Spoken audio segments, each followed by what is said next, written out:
We also are experiencing in many ways the attacks from beyond our borders. I have tried also to make the average person, the average reader, understand why foreign policy is important to them personally. It's very clear that the world is unsettled. There have been, of course, within that transformation, some inflection points, I would say, some particular moments of salience. I would describe the Article 370 decision as one of them.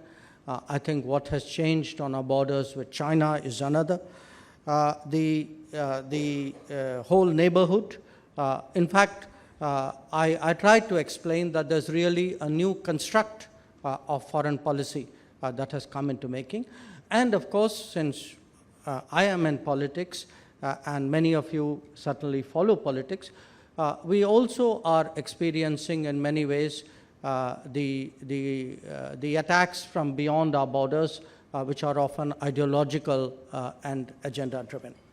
So how I have presented this book is I have tried to first explain the global landscape, and then I have tried also to make the average person, the average reader, understand why foreign policy is important to them personally. That it's not something that you watch on the YouTube or you follow the news or you pick up a nice book like this one. It is something which impacts your well-being, sometimes your existence. We saw that during COVID, not just the manner in which COVID came, but also the remedies and the mitigation that we had to go around the world, and which we also contributed to the rest of the world. We have seen it in different operations that we've had to do. I mean, if you look at the last 10 years, there's been almost every year a significant operation where India has committed its resources. And we see it in very practical choices we make. Choices which will determine what is the price of fuel or the price of food or the price of fertilizer in this country. Now, it's very clear that the world is unsettled. You saw that very graphic picture of that. There's a more wordy description in one of my chapters.